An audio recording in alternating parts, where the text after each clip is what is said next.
Là, j'ai vu DDG, il était au Nigeria. Donc je pense qu'il y a un truc où ils ont compris, ils comprennent quelque chose. Et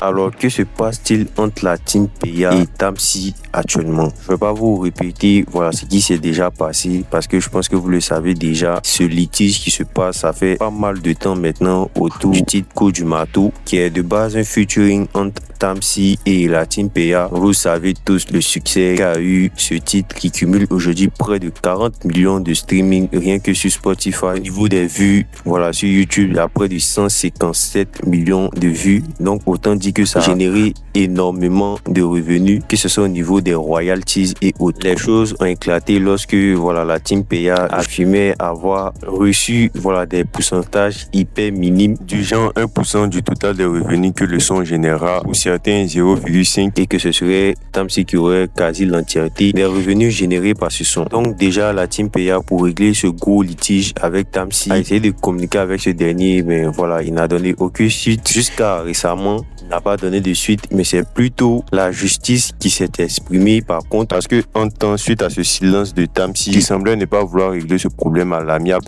la team Peya décidera de porter l'affaire en justice. Après un long moment d'attente, la justice a décidé de passer à l'action sur cette affaire, alors que le titre allait péter une seconde fois grâce à la CAN 2025 permettant ainsi à Tamsy de capitaliser sur le son. La justice ivoirienne a annoncé la suspension et l'interdiction de la diffusion du titre Coup du Marteau sur le territoire ivoirien. La décision a été prise par le tribunal de la première instance d'Abidjan dans une ordonnance qui date du 24 décembre 2025, donc tout récemment. Et dans cette ordonnance, la justice aurait constaté que Tamsy est le seul à percevoir les revenus du titre Coup du Marteau et que la team Peya ne percevait rien, et en gros l'intégralité des revenus allait au compte de Tamsy. Le juge estime que c'est une injustice car selon eux, on remarque bien la présence artistique de la team Peya sur le projet, que ce soit dans la chanson ou même dans le clip. Le tribunal a donc décidé que le son soit suspendu sur tout l'étendue du territoire ivoirien, donc une suspension du son sur les plateformes de streaming et toute autre plateforme pouvant générer des revenus. Cette décision a pour but de suspendre les revenus que génère le son en attendant qu'une décision finale soit prise.